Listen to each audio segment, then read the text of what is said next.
Bonsoir chers élèves, aujourd'hui on va voir la suite de la leçon en chimie. La fois passée on a vu la fonction acide, mais aujourd'hui on va voir la fonction base.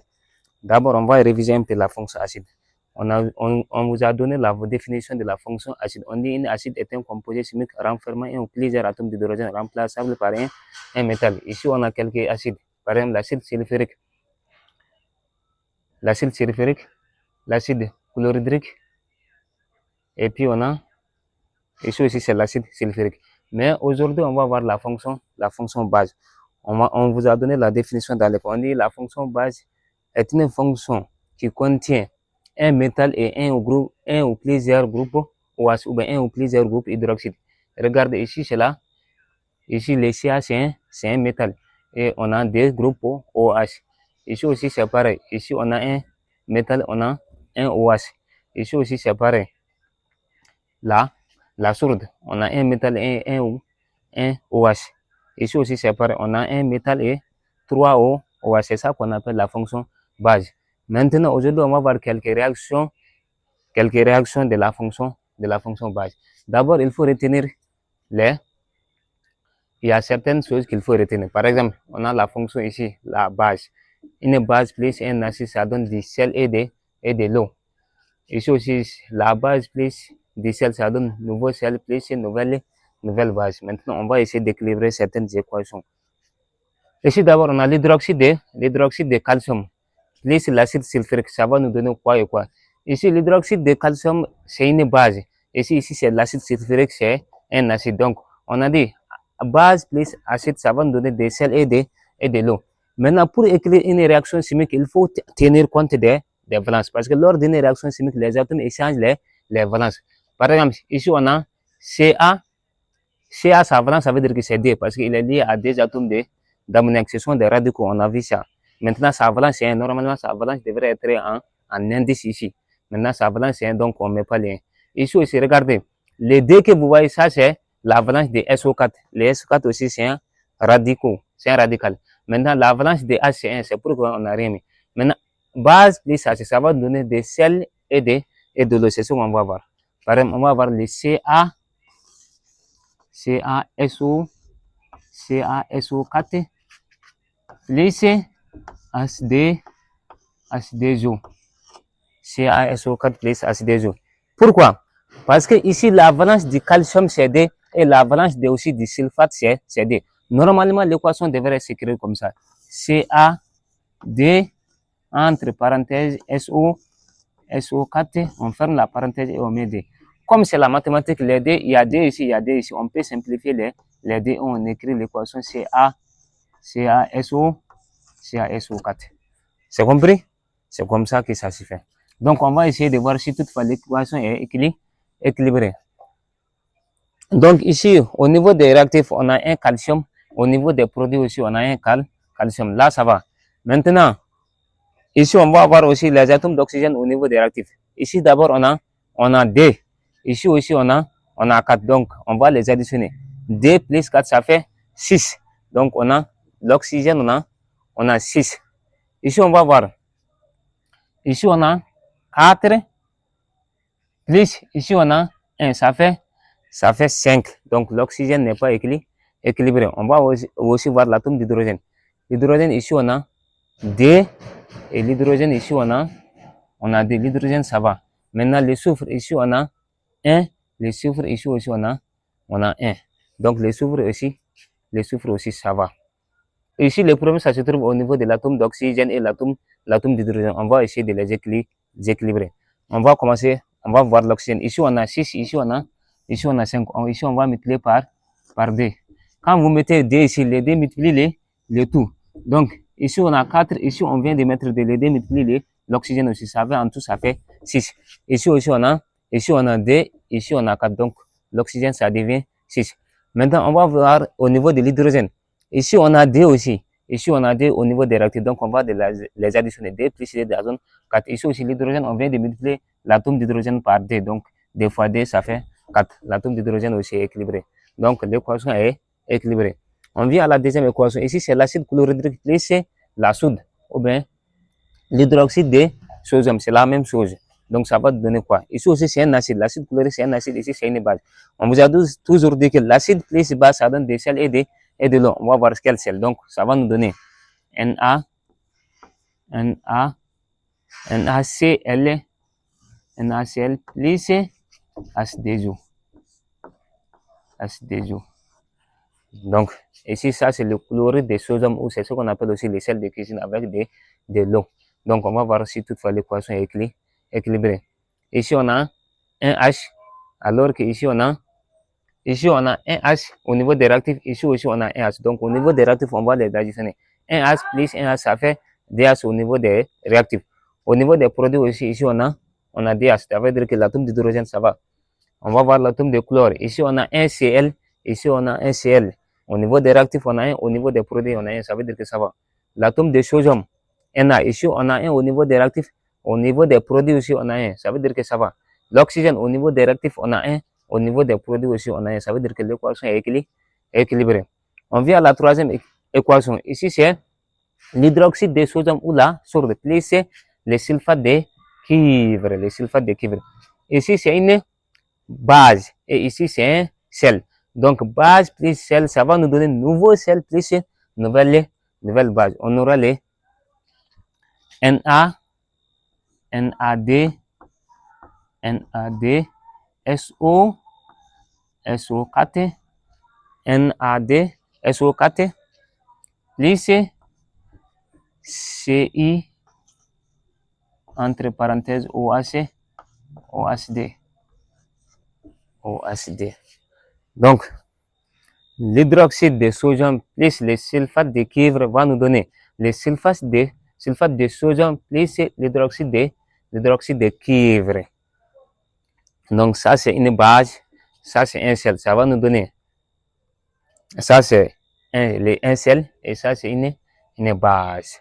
Donc on va essayer de voir si toutefois l'équation est équilibrée. D'abord on va commencer au niveau du sodium. Au niveau des réactifs, le sodium Na on a 2, un disons. Au niveau des produits on a 2. Donc pour avoir 2 de ce côté on va multiplier le tout par 2. Quand on met 2 sur les 2, multiplier le tout. Donc on a 2 Na. Au niveau des produits aussi on a 2 Na. Là ça va. Maintenant on va voir l'oxygène aussi. L'oxygène, on vient de multiplier ici l'hydroxyde de sodium par 2. Donc les 2 multiplient les tout. Donc on a 2O. Ici aussi on a 4O. Ça veut dire que 2 plus 4 en tout ça fait 6 au niveau des réactifs. L'atome d'oxygène fait 6. On va voir au niveau des produits. Ici on a 4. Ici aussi entre parenthèses il y a OH. Donc les 2 multiplient les corps qui sont entre parenthèses. Donc ici on a 4. Ici aussi on a 2. Au niveau des produits aussi ça fait 6. L'atome d'oxygène aussi est équilibré. Ça va. On va voir l'atome d'hydrogène. Ici on a D. Ici aussi on a D. L'atome de cuivre, au niveau des réactifs on a 1, au niveau des produits aussi on a 1. L'atome de soufre, au niveau des réactifs on a 1, au niveau des produits aussi on a 1. Donc l'équation est équilibrée. On va aller à la troisième équation. Ici c'est l'hydroxyde d'aluminium. L'hydroxyde d'aluminium plus ça c'est une base disons. Plus l'acide sulfurique. On vous a dit en avance que acide, base plus acide, ça va donner des sels et de l'eau. Donc, on va essayer d'écrire l'équation. Donc, pour écrire l'équation, il faut obligatoirement tenir compte des valences des atomes. Donc, ici, on va avoir ALD, SO4, 3. Pourquoi? Parce que les 2 que vous voyez à l'indice de l'aluminium, ça c'est la valence des sulfates. Et les 3 que vous voyez à l'indice du sulfate, ça c'est la valence de l'aluminium. L'aluminium a la valence 2 et le sulfate a la valence 3. Plus il n'y a rien à chercher d'autre parce que on sait que ça c'est les sels. Obligatoirement on aura de l'eau. Donc on va essayer d'équilibrer l'équation. D'abord on va commencer par l'atome d'aluminium. L'atome d'aluminium ici on a combien? Ici on a 2. On a 1 disons au niveau des réactifs et au niveau des produits on a 2. Donc ici on va multiplier le tout par 2. Quand vous mettez 2 ici, les 2 multiplient les tout. Donc l'atome d'aluminium on a 2 au niveau des réactifs et on a 2 aussi au niveau des produits. Maintenant on va voir aussi l'atome de soufre.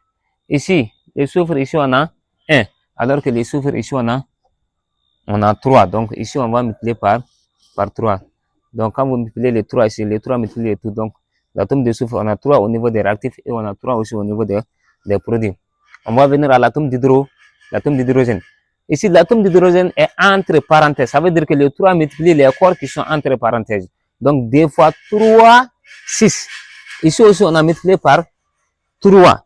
Donc, 3 fois 2 aussi 6. 6 plus 6, ça fait 12. Donc, l'atome d'hydrogène au niveau des réactifs, on a 12. On vient au niveau des produits.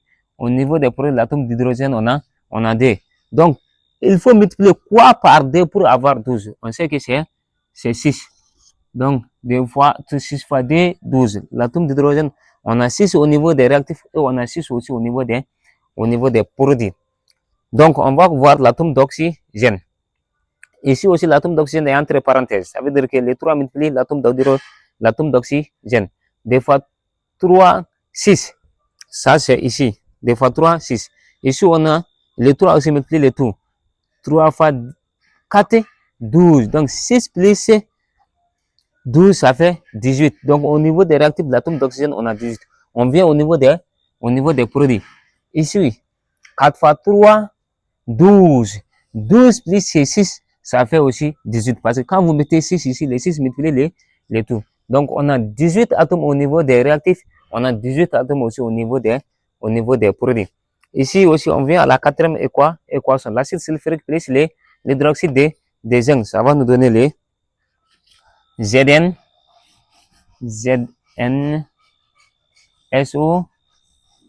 SO4. Ici, c'est un acide. Ici, c'est un base. Ça va nous donner des sels plus de l'eau, plus H2O.